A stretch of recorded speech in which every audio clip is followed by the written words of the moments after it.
Good morning, students. Here I have written all the main points of first 4 days lecture about real rational numbers. Here main points of this chapter I have given under this topic, and first one is natural number, which I have already explained. Whole number, which I have already explained, that is insert form written as 0, 1, 2, 3 and so on. Integers represented by z or I, and this is minus infinity, starts from minus infinity dot up to minus 3, minus 2, minus 1, 0, 1, 2, 3 and so on. And rational number, which can be written in form of p by q, where q is not equals to 0 and pq belongs from integer.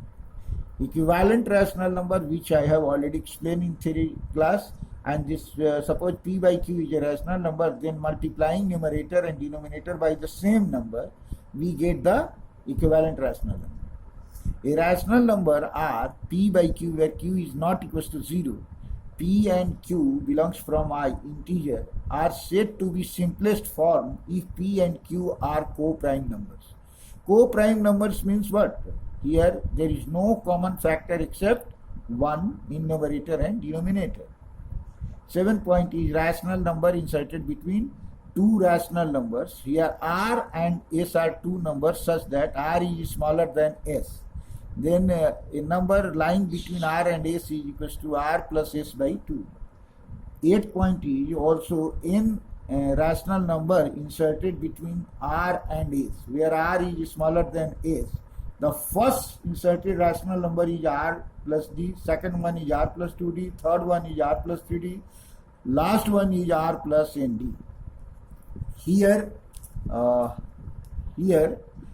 D is S minus R by N plus 1. N is required number which you have to insert it between the two given rational number, and here S is greater than R. So this is the value of D by which we can write down the required rational number between two given rational numbers. 9 point is a rational number terminating, then the decimal so obtained is called terminating decimal. Here this number, 10th point is a rational number p by q is terminating decimal if denominator, you can say q, is a prime factor of 2 or 5 or both. It means q can be written only in the form of 2 to the power m into 5 to the power m. 11th point is a decimal in which digits are the set of digits repeat periodically is called recurring decimal.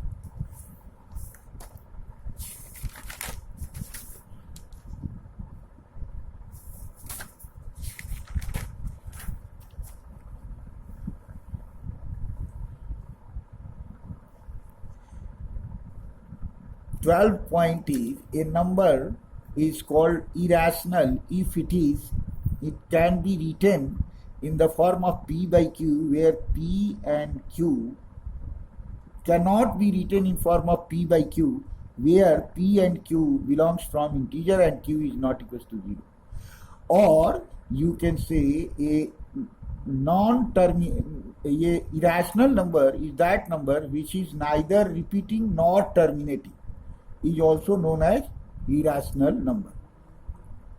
13th point is a non-terminating and non-recurring number is also called an irrational number. Pi is an irrational number, and 22 by 7 is rational number, because this is in form of p by q, where p and q belongs from integer and q is not equals to 0. The 15th point is the sum, difference, product and quotient of non-zero rational number and irrational number are also an irrational number. 16th point is the sum, difference, product and quotient of two irrational number is not necessarily an irrational number. Next point is real number is the collection of all rational and irrational number. Next one is every fraction is a rational number, but every rational number may not be fraction. Next point is every real number is represented by a unique point on the number line. This property is known as completeness property. This is very important theorem. So student, you be cautious about this completeness theorem, and this is the stated by point 19. 20 is there are infinitely many real numbers between any two real numbers. This is known as density property. Both 19 and 20 are very important. Thank you, students. This is we have completed first chapter of NCERT. Now we will next class start second chapter. Thank you, students.